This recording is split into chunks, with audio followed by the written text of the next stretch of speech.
Doctor Baba Saheb Ambedkar open university.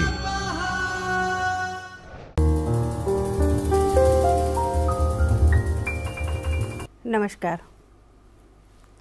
Doctor Baba Saheb Ambedkar open यूनिवर्सिटीना ज्योतिर्मय परिसरना चैतन्य स्टूडियोમાં આપ સર્વનું સ્વાગત છે મિત્રો। હું doctor Priyanki Vyas, associate professor, library and information science. મિત્રો, આજે આપણે માહિતી સેવાઓના સંગઠનો, મિત્રો માહિતી એ આજના આ વ્યાખ્યાનમાં આપણે માહિતી કેવી રીતે મેળવવી, માહિતીને કેવી રીતે એના સંગઠનો એના કામ કરતા હોય છે અને કેવી રીતે એનો ઉપયોગ થતો હોય છે અને ઉપભોક્તા એને કેવી રીતે યુઝ કરતા હોય છે એના વિશે આપણે આજે જોઈશું। તો આપણે આપણા આ ઉપભોક્તાની માહિતીની જરૂરિયાતને પહોંચી વળવા માટે વિવિધ પ્રકારની માહિતીની ઉપજો અને સેવાઓ પૂરી પાડતી માહિતી સંસ્થાઓ વિશે જાણકારી મેળવીશું। પ્રલેખન અને માહિતી સેવાઓ એ એક એવી પ્રવૃત્તિ છે કે જે સંશોધન, ઔદ્યોગિક વિકાસ, વિભિન્ન પ્રકારની સંસ્થાઓનું વ્યવસ્થાપન, સામાજિક આર્થિક વિકાસનું આયોજન વગેરે સાથે સંકળાયેલા ઉપભોક્તા સમુદાયની જુદી જુદી જરૂરિયાતમાંથી ઉદ્ભવે છે અને એ વિકાસ પામે છે। વળી ઘણા બધા નવીન પ્રકારના માહિતી કેન્દ્રો અસ્તિત્વમાં આવતા માહિતી સંસ્થાઓનું રાષ્ટ્રીય માળખું વિકાસ પામ્યું છે, જેને માહિતીનું ઇન્ફ્રાસ્ટ્રક્ચર કહેવામાં આવે છે। આ સંસ્થાઓ માહિતી મેળવવાનું, તેનો સંગ્રહ કરવાનું, તેની પર પ્રક્રિયા કરવાનું અને તેનું પુનઃગઠન કરી તેને ફરીથી ઉપલબ્ધ કરાવવાનું તથા એનું પ્રસાર કરાવવાનું કામ કરે છે। આ પ્રકારનું માળખું ગ્રંથાલયો, પ્રલેખન કેન્દ્રો, માહિતી કેન્દ્રો, રેફરલ કેન્દ્રો, માહિતી પૃથક્કરણ કેન્દ્રો, ડેટા કેન્દ્રો, ક્લિયરિંગ હાઉસ પાસે હોય છે અને દેશની આ બધી જ માહિતી અને વ્યવસ્થાના આ ઘટકો છે। આ ઘટકો એ માહિતી અને ઉપભોક્તાને જોડતી કડી તરીકે કામ કરે છે। મિત્રો, પ્રસ્તુત માહિતી સેવાઓના સંગઠનો અન્વયે આપણે સૌપ્રથમ પ્રલેખન તથા માહિતી કેન્દ્રો અને ડેટાબેઝ વિશેની ચર્ચા કરીશું। સામાન્યતઃ ગ્રંથાલયો વિવિધ પ્રકારની વાંચન સામગ્રીનો સંગ્રહ કરે છે। ગ્રંથાલયનું કામ શું? ગ્રંથાલયમાં શું સંગ્રહ હોય? તો વિવિધ પ્રકારની પુસ્તકના સ્વરૂપે હોય, થીસીસના સ્વરૂપે પણ હોઈ શકે, પ્રલેખના સ્વરૂપમાં પણ હોઈ શકે અને અલગ અલગ પ્રકારની વિવિધ પ્રકારની વાંચન સામગ્રી એ બધી એક જ જગ્યાએ જ્યાં ઉપલબ્ધ થાય, જ્યાં તેનો સંગ્રહ થાય અને જ્યાં એ સરળતાથી ઉપભોક્તાઓને મળી જાય અને ઉપભોક્તાઓ એ માહિતી સુધી સરળતાથી પહોંચી શકે, તે દરેક વસ્તુનું સંગ્રહ એક ચોક્કસ જગ્યાએ કરવામાં આવે અને એ છે પુસ્તકાલય। તો વાંચન સામગ્રીનો સંગ્રહ જ્યાં કરવામાં આવે છે, વળી વિદ્વાનો, વ્યક્તિઓ કે જેમને ખબર હોય કે તેમને શું જોઈએ છે, કઈ માહિતી જોઈએ છે। અત્યારના યુગમાં મિત્રો એવું છે કે મને કોઈ વસ્તુની માહિતી જોઈતી હોય તો હું તરત જ મારે કઈ જગ્યાએથી આ મને માહિતી મળશે એની ખબર હોય છે અને હું એ માહિતી મેળવવા માટે સીધી જ એ જગ્યા ઉપર પહોંચું છું। એમ તમને લોકોને પણ તમારે ક્યાંક કોઈ વર્ડની, દાખલા તરીકે કોઈ શબ્દ તમને નથી સમજાતો અને એ શબ્દનો અર્થ સમજવો હોય ત્યારે તમે બીજે ક્યાંય શોધવા નથી જતા, તમને ખબર છે કે આ શબ્દનો અર્થ મને ક્યાંથી મળશે, તો તમે શું કરો છો? સીધા ડિક્શનરી પાસે જાઓ છો અને ડિક્શનરીમાંથી એ વર્ડ, એ માહિતી મેળવવાનો પ્રયત્ન કરો છો। તો જેમને ખબર છે, જે વિદ્વાનોને જેમને માહિતી જોઈએ છે, એમને ખબર છે કે મારે જે માહિતી જોઈએ છે એ અમુક ચોક્કસ જગ્યાએથી મને મળી જશે અથવા મળી શકશે, તો તે ત્યાં જાય છે અને ત્યાંથી એ માહિતી સરળતાથી એમને મળે અને એમને ખબર ન હોય એવા પણ એ લોકો ત્યાં લાઇબ્રેરીમાં અથવા પુસ્તકાલયમાં જાય અને માહિતી મેળવતા હોય છે। મિત્રો, વાંચન સામગ્રીનો ઉપયોગ કરવા દેવા પણ તૈયાર હોય છે અને બીજા વિશ્વયુદ્ધ પછી આપણને ખબર છે કે બીજા વિશ્વયુદ્ધ પછી શું થયું છે કે જ્ઞાન અને માહિતી અને પ્રકાશન ક્ષેત્રે બહુ જબરજસ્ત વિસ્ફોટ સર્જાયો છે. અને એનું પરિણામ શું છે કે આપણે પહેલાંના જમાનામાં પુસ્તકને ખાલી નહીં કહીએ, પણ ક્યારેક આપણે કંઈક માહિતી જોઈતી હોય તો આપણે શું કરતા હતા કે બહુ મોટા મોટા પુસ્તકો અથવા તો એક એક્ઝેક્ટ પેલો વર્ડ કહીએ તો થોથાઓ ફેંદી અને એમાંથી માહિતી, પુસ્તકોના ગ્રંથો, જૂના ગ્રંથો બધા ખંખોડીને ફંફોડીને એમાંથી આપણે માહિતી મેળવતા હતા. અને એ માહિતી આપણે લેવામાં પણ આપણને ઘણી બધી વાર થતી હતી અને શોધવામાં પણ આપણને ઘણી બધી વાર થતી હતી. તો મિત્રો, બીજા વિશ્વયુદ્ધ પછી જ્ઞાન અને માહિતી અને પ્રકાશન ક્ષેત્રે વિસ્ફોટ સર્જાયા. પરિણામે માહિતી ઊભી કરવામાં, માહિતી મેળવવામાં તેમજ તેનો ઉપયોગ કરવામાં ઘણી બધી ગૂંચવણો ઊભી થઈ. હવે ઉપભોક્તાઓ સમયના અભાવે આ બધી જ માહિતી અને સાહિત્યના થોથા ઉથલાવીને એમાંથી જાતે કોઈ માહિતી શોધી શકે, મેળવી શકે તેવી શક્યતાઓ ખૂબ ઘટી ગઈ છે. અને કોઈ એ બધી એક માહિતી મેળવવા માટે આખું પુસ્તક, આખું ગ્રંથ, આખી લાઇબ્રેરી ફંફેરવા માટે તૈયાર નથી. એમને ઓછા સમયમાં જે જોઈએ છે એ માહિતી સુધી સરળતાથી અને ત્વરિતમાં પહોંચવું હોય છે. અને પરિણામતઃ ગ્રંથાલયો જે પરંપરાગત સેવાઓ આપતા હતા તેમાં એક આ વધારાની જોગવાઈ કરવાની જરૂરિયાત ઊભી થઈ. ગ્રંથાલયનું કામ પહેલાં જે હતું કે પુસ્તકો ઉપભોક્તાઓ સુધી પહોંચાડવા, વાચકો સુધી પહોંચાડવા, વાચકોને વધારેમાં વધારે પુસ્તકોનું વાંચન કરે તે પ્રવૃત્તિ કરાવી, એના બદલે હવે આપણે એક આ વધારાની કાર્યશૈલી, એક વધારાનું કાર્ય ગ્રંથાલય માટે નવું ઊભું થયું છે. પરિણામે કોઈ ચોક્કસ પ્રકારની માહિતી જો મેળવવાની થાય અને એ મેળવવી હોય તો ઉપભોક્તાઓની બદલાતી જરૂરિયાતને પહોંચી વળવા માટે પ્રલેખન અને માહિતી કેન્દ્રો ધીમે ધીમે અસ્તિત્વમાં આવતા લાગ્યા, ધીમે ધીમે અસ્તિત્વમાં આવતા ગયા. અને સૌથી પહેલું મહત્ત્વ પ્રલેખનને મળ્યું અને જેમાં સામાયિકો, લેખો વગેરેની જાળવણી કરવી પડી. અને જ્યારે તેમાંથી જે કંઈ માહિતી, સામાયિક કે લેખ ઉપભોક્તાને જોઈએ તે ઉપલબ્ધ કરાવવામાં આવે. હવે પ્રલેખન કેન્દ્રની સમજ કેળવીએ. પ્રલેખન કેન્દ્રનું કાર્ય શું, પ્રલેખન કેન્દ્ર શું છે, પ્રલેખન કેન્દ્રની અંદર શું વસ્તુ હોય છે અથવા કઈ કઈ વસ્તુ ઉપલબ્ધ થાય છે એના વિશે આપણે થોડીક સમજ મેળવીએ અને થોડીક સમજ જોઈએ. પ્રલેખન કેન્દ્ર એક એવી સંસ્થા છે કે જે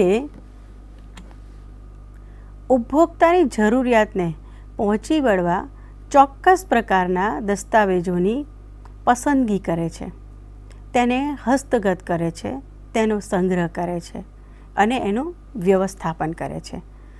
અને એ ઉપભોક્તાઓને કેવી રીતે પોતાનું વાંચન અથવા તો પોતાની માહિતી પ્રલેખન સંસ્થા કેવી રીતે એને પૂરી પાડે, પ્રલેખન કેન્દ્ર માહિતી ઉપભોક્તા સુધી કેવી સરળતાથી પૂરી પાડી શકે અને એમાં શું હોય તે પ્રલેખોની જાહેરાત કરે છે, તેનું સારકરણ કરે છે અને તેની અનુક્રમણિકા બનાવે છે.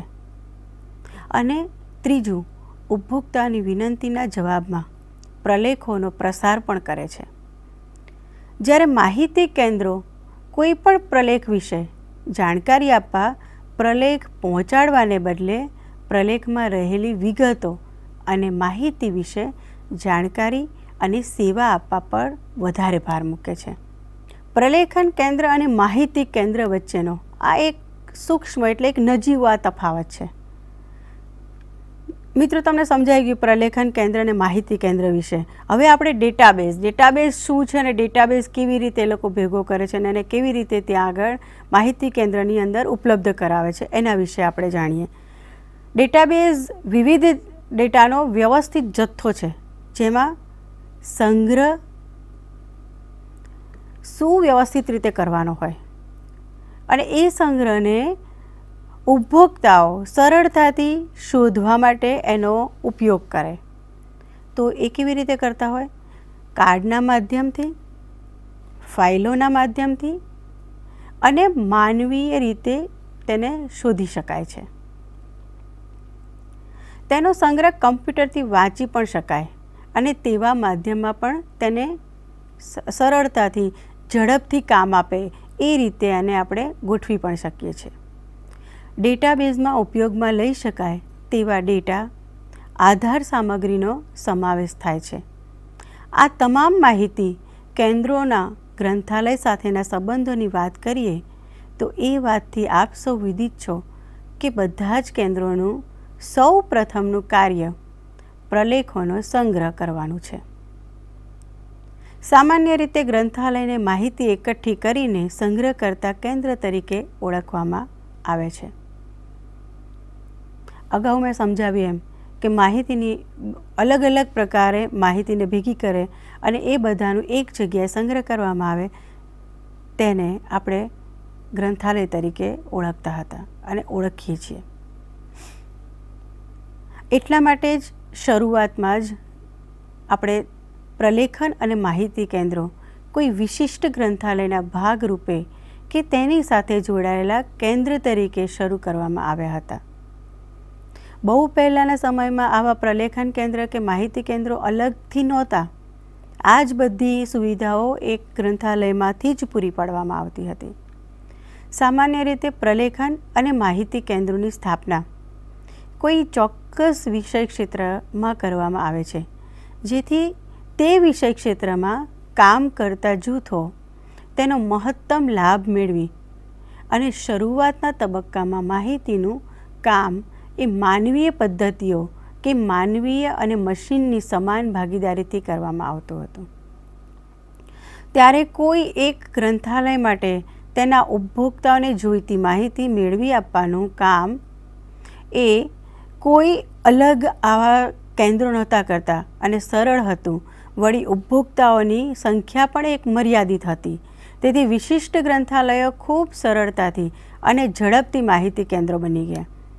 આપણને ખબર છે મિત્રો કે કોઈ વિશિષ્ટ ગ્રંથાલયમાં જઈએ એટલે મારે કોઈ પર્ટિક્યુલર કોઈ વસ્તુની જરૂર છે, પર્ટિક્યુલર કોઈ માહિતીની જરૂર છે અને મને ખબર છે કે આ ત્યાંથી જ મળે. For example disaster management. હવે મને ડિઝાસ્ટરની કોઈ વસ્તુની જરૂરિયાત છે, એની માહિતી જોઈએ છે, તો હું ક્યાં જઈશ? તો સ્પેશિયલી જ્યાં ડિઝાસ્ટરની લાઇબ્રેરી હોય અથવા તો આવા કેન્દ્રો માહિતી કેન્દ્રો હોય ત્યાં જઈએ તો આપણને એક્ઝેક્ટ સચોટ અને સાચી માહિતી મળી શકે છે. ગ્રંથાલયની સેવાઓ અને પ્રલેખન તથા માહિતી કેન્દ્રોના સંબંધો અંગે જુદા જુદા મત પ્રવર્તે છે. એક મત એવો છે કે પ્રલેખન અને માહિતી કેન્દ્રોની સેવાઓ એ ગ્રંથાલયનો જ એક ભાગ છે, જ્યારે બીજો મત એવું કહે છે કે ગ્રંથાલય સેવાઓ અને પ્રલેખન તથા માહિતી કેન્દ્રો એ અલગ અલગ અને સ્વતંત્ર રીતે કામ કરે છે. તેમને કામ કરવાના સાધનો જુદા છે અને તેમની ઓળખ પણ અલગ છે.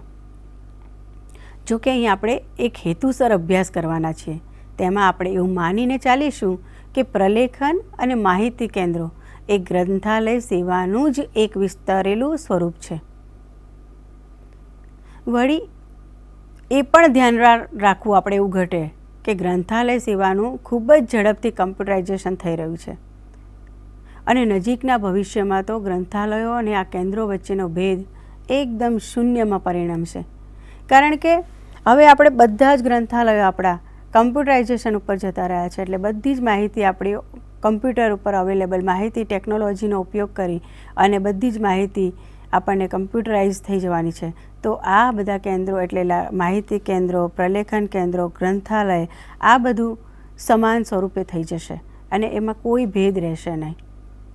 પ્રલેખન અને માહિતી કેન્દ્રોની સમજ કેળવ્યા બાદ હવે આપણે પ્રલેખન અને માહિતી કેન્દ્રોના પ્રકારો વિશે જાણીશું.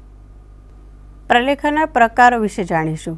પ્રલેખન અને માહિતી કેન્દ્રોને આપણે 3 જૂથમાં વહેંચી શકાય અને એ 3 જુદા જુદા જૂથમાં પહેલું માલિકી દ્વારા એટલે કે બાય ઓનરશિપ, બીજું છે વિષય રસ દ્વારા અને ત્રીજું છે વિવિધ સ્તર. તો મિત્રો આપણે આજે પહેલાં માલિકી દ્વારા એટલે કે ઓનરશિપ દ્વારા કેવી રીતે સમજાય. માલિકી દ્વારા એટલે એવા કેન્દ્રો કે જે સરકારી એજન્સીઓ કે વિદ્યુત સમુદાય કે વ્યવસાયિક સંગઠનો અને ખાનગી એજન્સીઓની માલિકી ધરાવતા અને એ લોકો એની માલિકી ધરાવતા હોય અને તેમના દ્વારા ફંડ મેળવતા હોય છે અને ફંડ એમને એ પર્ટિક્યુલર આ માહિતીને એકઠી કરવા માટે અને આવા કેન્દ્રો ચલાવવા માટે આપવામાં આવતું હોય છે અને એ પ્રકારે તે પોતાની ઓનરશિપ એટલે પોતાના માટે જ અને પોતે જે સંસ્થા હોય છે એ સંસ્થાના જ માટે કામ કરતા હોય છે અને એવી રીતે ચલાવતા હોય છે. આવા કેન્દ્રો આર્થિક રીતે સ્વાયત્ત હોતા નથી. સામાન્યતઃ વિકાસશીલ દેશોમાં પ્રલેખન અને માહિતી કેન્દ્રો કોઈને કોઈ સરકારી મંડળી, સરકારી એજન્સી કોઈનાથી પણ એ ચલાવાતા હોય છે. વિશેષતઃ એ વિશિષ્ટ ગ્રંથાલયો સાથે જોડાયેલા હોય છે જે લોકો માટે ખુલ્લા હોઈ પણ શકે અને ના પણ હોઈ શકે. એનો યુઝ દરેક લોકો કરી શકે એવું જરૂરી હોતું નથી. કોઈક જગ્યાએ એ બધા માટે ઓપન પણ હોઈ શકે અને ન પણ હોઈ શકે.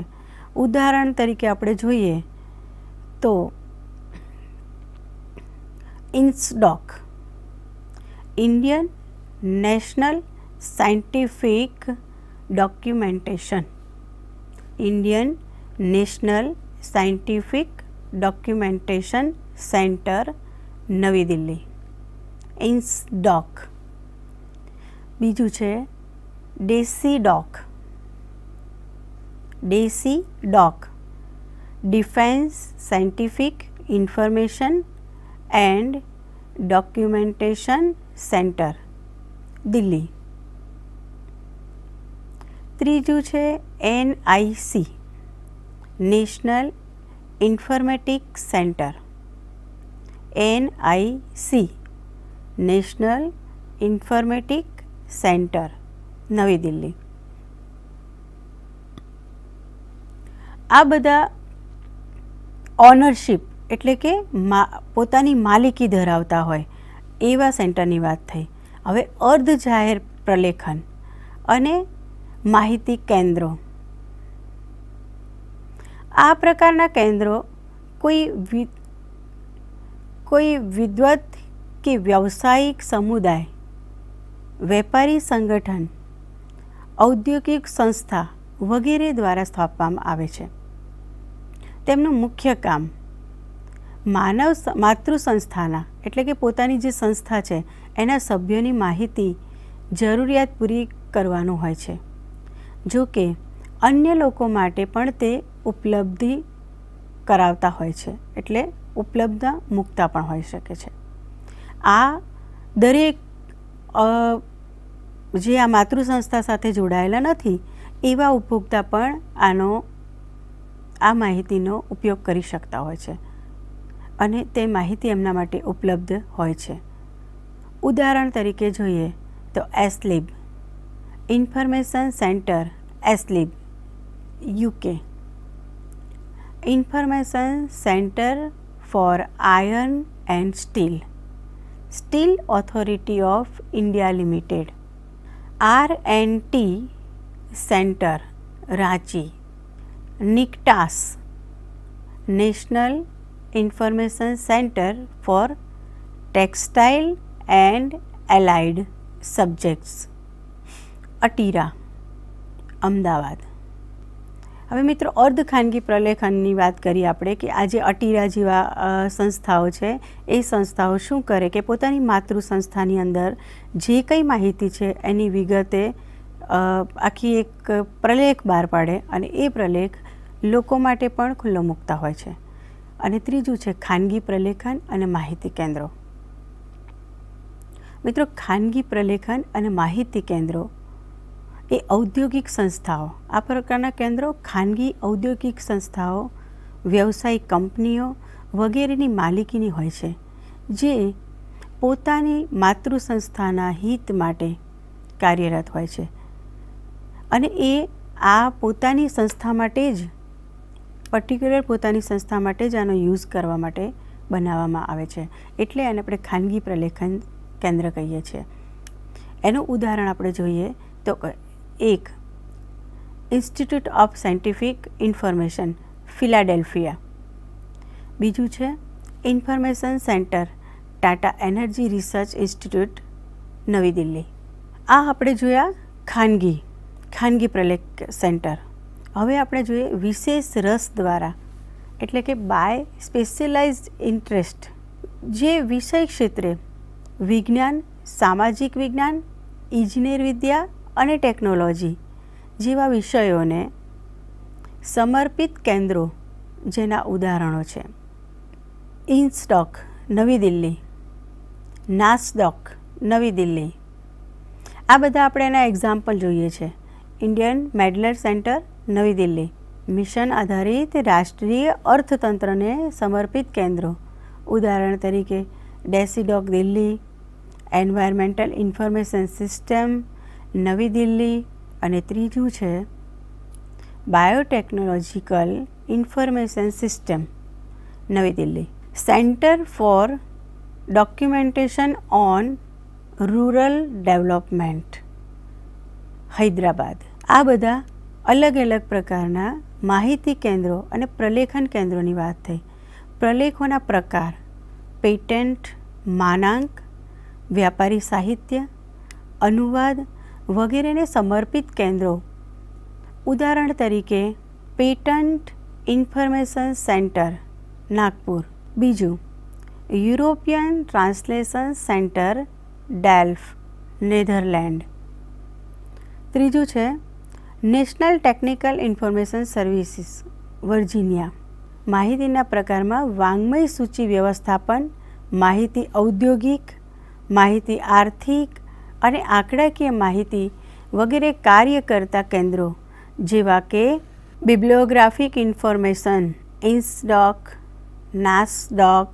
બીજું મેનેજમેન્ટ ઇન્ફોર્મેશન. ત્રીજું છે ઇકોનોમિક્સ એન્ડ સ્ટેટિસ્ટિકલ ઇન્ફોર્મેશન, જે અમેરિકામાં છે. વિવિધ સ્તર બાય ડિફરન્ટ લેવલ, એક વૈશ્વિક માહિતી વ્યવસ્થા, તે વિશ્વવ્યાપી માહિતીનું વિકેન્દ્રિત નિર્વેશ, કેન્દ્રીય પ્રક્રિયા, વિકેન્દ્રિત વિતરણ અને પ્રસારણ વગેરે જેવા લક્ષણો ધરાવે છે. ઉદાહરણ તરીકે એગ્રીસ રોમ, ડેવિસીસ કેનેડા અને ISDS પેરિસ. મિત્રો, બીજું આંતરરાષ્ટ્રીય માહિતી કે ડેટાબેઝ. પહેલાં જે આપણે પેરિસ અને રોમની વાત કરી એ વિશ્વસ્તરીય હતા. હવે આંતરરાષ્ટ્રીય માહિતી કે ડેટાબેઝના કેન્દ્રો વિશે વાત કરીએ તો આ કેન્દ્રો ચોક્કસ વિષય ક્ષેત્રમાં વાંગ્મય સૂચિ ડેટાબેઝ ધરાવે છે અને એ સમગ્ર વિશ્વમાં ઓનલાઈન સેવા પૂરી પાડે છે. આંતરરાષ્ટ્રીય સ્તરે ડેટાબેઝની સુવિધાનું કેન્દ્ર, આંતરરાષ્ટ્રીય ડેટાબેઝ સુવિધા કેન્દ્ર, જે ઉપયોગકર્તાઓને સમગ્ર વિશ્વનો તેમના દ્વારા વ્યવસ્થાપન કરાતો ડેટા એ ઓનલાઈન જોવાની સુવિધા પૂરી પાડે છે, અથવા તો ઓનલાઈન એમને મેળવવા માટે સરળતા રહે એની એક સુવિધા પૂરી પાડે છે.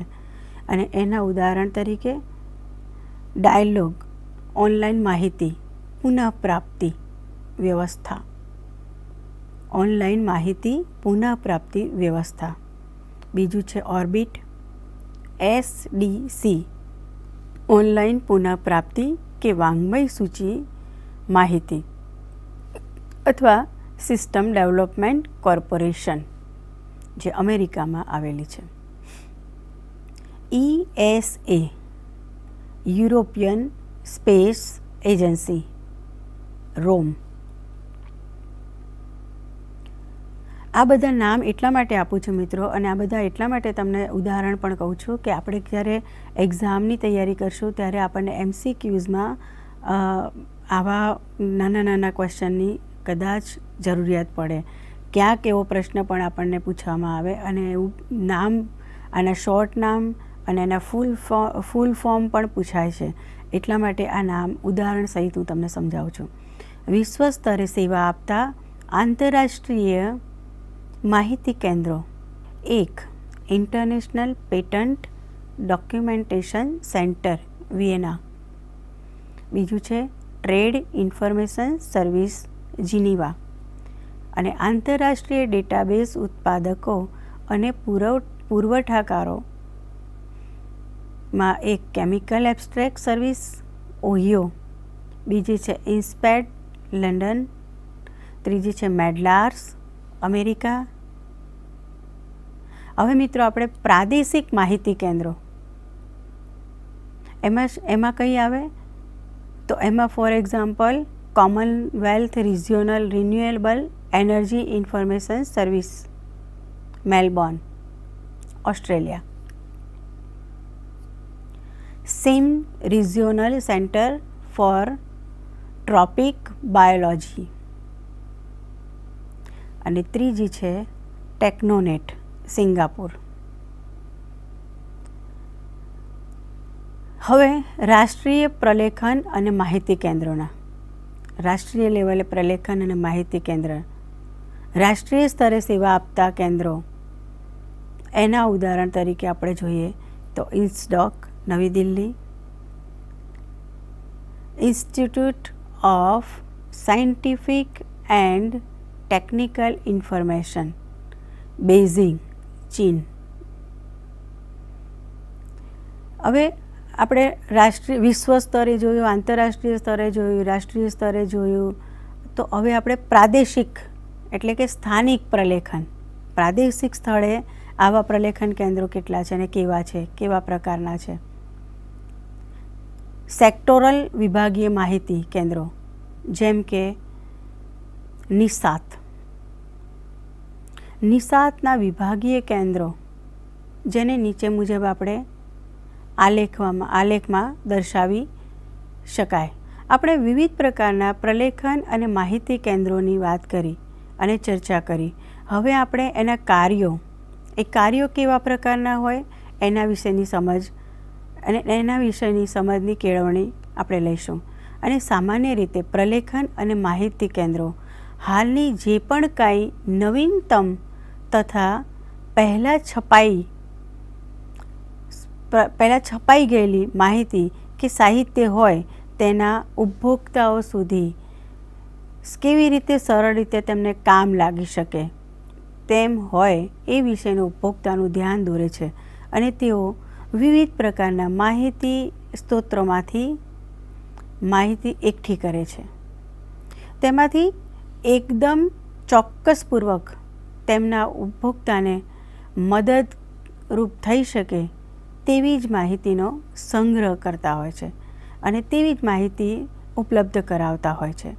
સાહિત્ય વગેરેની વિસ્તારપૂર્વક શોધ કરે છે, જેથી ઉપભોક્તાને ઉપયોગી કોઈ પણ સાહિત્ય, કોઈ પણ માહિતી તેમનાથી ચૂકી ન જવાય અને બધી જ માહિતી તે ઉપભોક્તાઓ સુધી સરળતાથી પૂરી પાડી શકે. ઉપભોક્તાઓની માંગ પ્રમાણેની અને માગ્યા પહેલાં પણ માહિતી અને પ્રલેખનની સેવા પૂરી પાડે છે. જો કે પ્રલેખન કેન્દ્રોના અપાતા કામો દરેક કેન્દ્ર પ્રમાણે જુદા જુદા હોય છે. દરેક કેન્દ્રનું કામ જુદું જુદું હોય છે અને જુદા જુદા સ્વરૂપે લોકો માહિતી એકત્રિત કરતા હોય છે. દાખલા તરીકે સ્થાનિક પ્રલેખન કે માહિતી કેન્દ્રનું કામ તેને પોતાની સંસ્થા દ્વારા થતી પ્રવૃત્તિ અને કાર્યક્રમોમાં જે કંઈ માહિતીની જરૂર પડે તે જ માહિતી ઉપલબ્ધ કરાવવા પૂરતું જ હોય છે. એનાથી વધારે નથી હોતું. એ એમના પૂરતું જ સીમિત રાખે છે. તેમનું કાર્ય તો એટલું જ જોવાનું છે કે જે મુખ્ય સંસ્થા છે તેની પ્રવૃત્તિનો વિકાસ થાય તે માટે જે કંઈ મદદરૂપ માહિતી તેમનાથી પૂરી પાડી શકાય, આપી શકાય તે આપવાની. તેમ છતાં આ સ્થાનિક કેન્દ્રો તેમના ઉપભોક્તાઓની માંગને, જરૂરિયાતને, પોતાની ઉપભોક્તાઓની માહિતી માંગને પ્રમાણે અને ઘણીવાર તેમના માંગ્યા પહેલાં પણ તેમને કામ લાગી શકે તેવી માહિતી કે મટીરિયલ મેળવે છે અને તેનું વ્યવસ્થાપન કરે છે અને તેને ઉપભોક્તાઓ સુધી પહોંચાડે છે, સરળતાથી પહોંચી શકે તેવો પ્રયાસ કરે છે. તો બીજી બાજુ કોઈ રાષ્ટ્રીય માહિતી કેન્દ્રો પાસે એવી માહિતી એકઠી કરવાની જવાબદારી હોય. રાષ્ટ્રીય માહિતી કેન્દ્રોને એવી જવાબદારી આપવામાં આવી હોય કે સ્થાનિક પ્રલેખન કે માહિતી કેન્દ્રોની પહોંચની બહાર અથવા તો તેમની કક્ષાની બહાર હોય તેવા રાષ્ટ્રીય પ્રલેખન કેન્દ્રો રાષ્ટ્રીય સ્તરે દેશના બધા જ વ્યક્તિઓને, બધા જ ઉપભોક્તાઓને, બધા જ વાચકોને, બધા જ માહિતી મેળવનારાઓને માહિતી ઉપલબ્ધ કરાવે છે. તેથી એમ કહી શકાય કે પ્રલેખન કે માહિતી કેન્દ્રો માહિતી એકઠી કરવાનું, તેના પર પ્રક્રિયા કરવાનું અને તેને સંગ્રહ કરવાનું, પુનઃપ્રાપ્તિ કરવાનું, પ્રકાશન કે તેનું પુનઃ ઉત્પાદન કરવાનું અને તેનું વિતરણ કરવા જેવા જંગી કામો કરે છે. એને એકઠી કરવાનું, ભેગી કરવાનું, એને ફરીથી પુનઃ ઉત્પાદન કરવાનું, એમાં ખૂટતી માહિતીઓને ભેગી કરવાનું અને બધું જ કમ્પ્લીટ થઈ જાય પછી તેને લોકો સુધી પહોંચાડવાનું. આ આટલા સુંદર મજાના અને ખૂબ અગત્યના કામો કરે છે. પ્રલેખન અને માહિતી કેન્દ્રોના ઉત્પાદન અને સેવાઓ. મિત્રો, આના વિશે આપણે આવતી વખતે મળીશું ત્યારે જોઈશું. આજે આપણે માહિતી કેન્દ્રો અને પ્રલેખન કેન્દ્રો કેવા સ્તરે હોય, એના પ્રકાર શું હોય, એ કેવી રીતે મેળવી શકાય, એમનું કામ શું હોય, એના વિશે આપણે વિગતે ચર્ચા કરી અને વિગતે સમજવાનો પ્રયત્ન કર્યો. ફરીથી મળીશું ત્યારે આપણે માહિતી કેન્દ્રોના ઉત્પાદનો અને સેવાઓ વિશેની ચર્ચા કરીશું અને તેના વિશે ઊંડાણપૂર્વક અભ્યાસ કરીશું. ધન્યવાદ. ખૂબ ખૂબ આભાર. સ્વાધ્યાયઃ પરમઃ